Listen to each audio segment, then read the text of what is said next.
Hi folks, this is Uli with Into Ordnance and Royal Tiger Imports. I want to talk with you a little bit today about a rifle which I don't think gets too much attention, and a lot of people simply don't know what it is and how rare it really is. So I'm talking about the Checkmate K98 stamped DOT, DOU or SWP 45. So these guns are basically standard K98 Mauser but have incorporated all the late war features. But I will get to this at a later point. So the history of this gun is as follows. As you guys know, Germany annexed Czech Republic in 1938, and it became a part of the Greater Germany.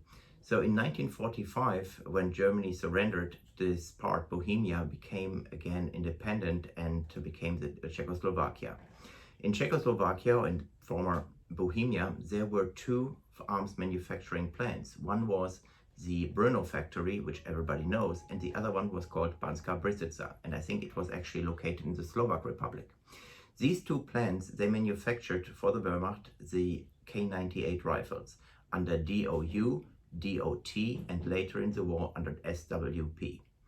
The SWP, DOU, and DOT rifles were plentiful at these plants when Germany surrendered. So basically they had an abundance of parts of rifles, and plus they had all the refurb rifles which came in from the Western and Eastern Front to be refurbished. And when the war was over, Czech Republic or Czechoslovakia at that time sat on a pile of K98s. So the Czechs needed, of course, currency for the new country, and they went out and offered these guns to around the world.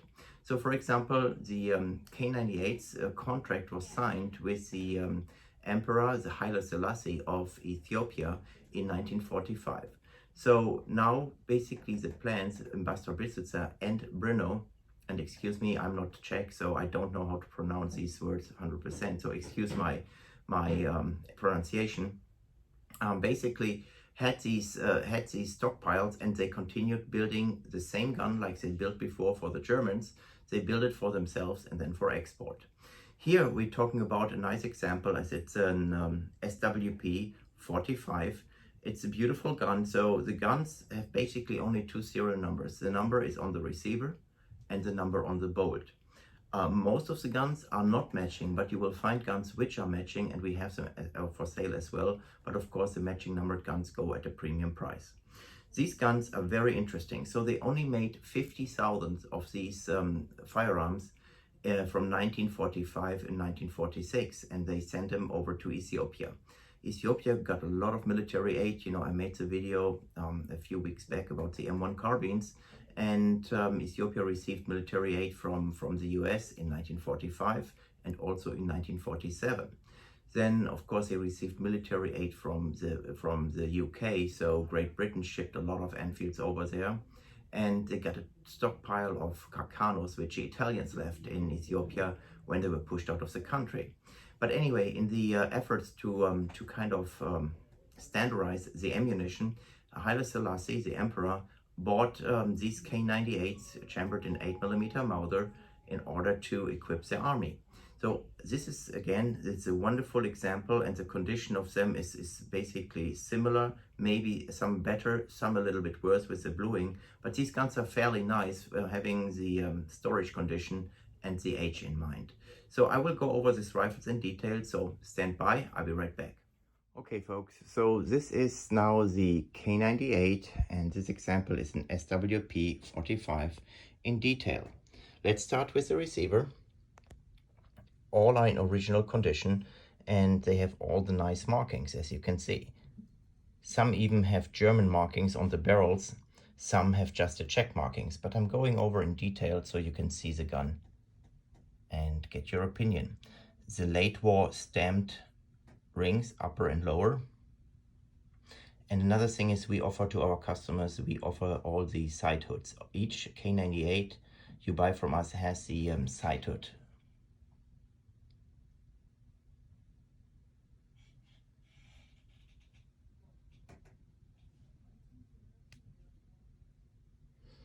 Another typical sign for the Ethiopian Mausers is this stock coin.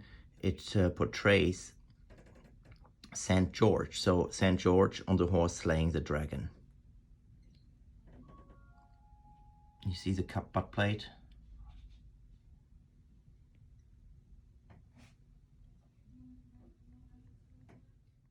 And now from the left side. See the difference between the German guns and the Czech gun is simply the markings. Where the Germans had the eagle, the Czechs put the Czech lion on there, and that's basically the only difference.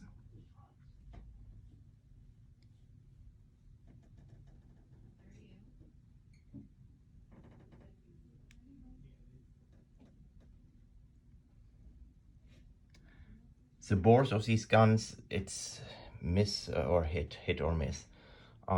Some are nice, some are not nice, but we do not actually guarantee bores. They're all shootable, but we do not guarantee the bore condition. So we just grade them the outside condition, and that's how you basically get them. If you want to spend some time on the bores to clean them up, you can do so. We also offer original German World War II ammo pouches. As you can see, this one, original 100% German. It has the markings, some have the codes on them and the years, some just have the kind of a national stock number on the back, but all are original German because I bought them long time ago in Ukraine, so I know for sure these are all original Germans. And we have these bayonets. Only a small number of them are left. These are original German K98 bayonets with all the markings and stamps and so on and so forth. They're fantastic. I've never seen such clean bayonets in a long time. And here are the eagles. So please do not miss out to get this rare K98 and preserve this piece of history forever. Thank you for watching my video. God bless, and God bless America.